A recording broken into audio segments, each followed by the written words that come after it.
The 5 to 6 meals rule. We're going to sit on this one for just a second. This is a big one you guys got to take away from this.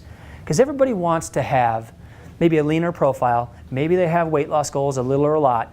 But everybody typically wants to have an energy system that produces better energy more efficiently, like when you were a kid. Yes? Yes.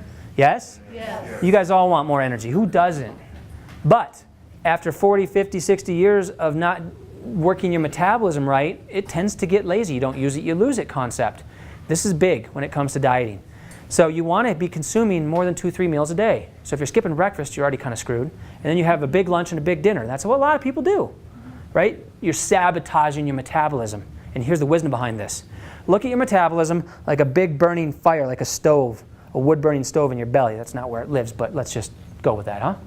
So you want the stove, the fire to be burning hot all day long, or hot during periods and then slow ember during periods. What would you prefer? Why? What's it burning? Calories. Fat calories typically. What's it creating when it's burning hot all day long?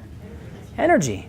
So you kind of see the ups and downs in the day, in the lulls, based on how you eat and your eating patterns, right? This is a way of escaping this.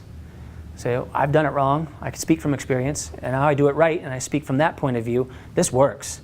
So when you're feeling your body, putting fuel in, energy in, another log on the fire is what we oftentimes call it, you're keeping that metabolism burning hot. You're stoking it. It's burning hot all day long. You don't really get those lulls as much. You get them hardly at all. But more importantly, you rev your metabolism. It burns hot all day long. And when you're regulating the system better, guess who sleeps better? We do.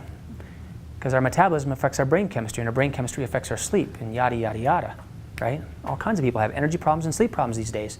And it has a lot to do with how they're dumping fuel into their body. The kinds, the amounts, the times of day, quantity, et cetera, et cetera. Isn't that kind of crazy, cool, logic, simple stuff? But we're not taught to do this properly, right? Your metabolism is a muscle in a sense, okay? A lot of people think that when you hit 30, 40, your metabolism does something funky, and that's just the way it is. That's life. That's aging. That's not true. That's just a pattern of things and the way they happen. Science says you can change your metabolism at almost any age if you're willing to change your strategy, right? So I'm trying to teach you guys, look at your metabolism like a muscle. You just haven't been exercising it right. This is a good strategy on how to exercise it differently. You should get a different outcome. It's kind of cool.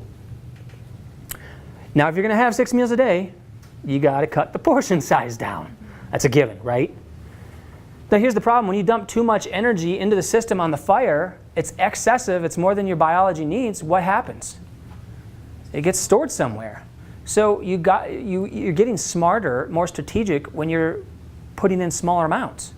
Your body will burn it up like a nice dry log, and then make sure you time it right and put another one on, and put another one on, and put another one on.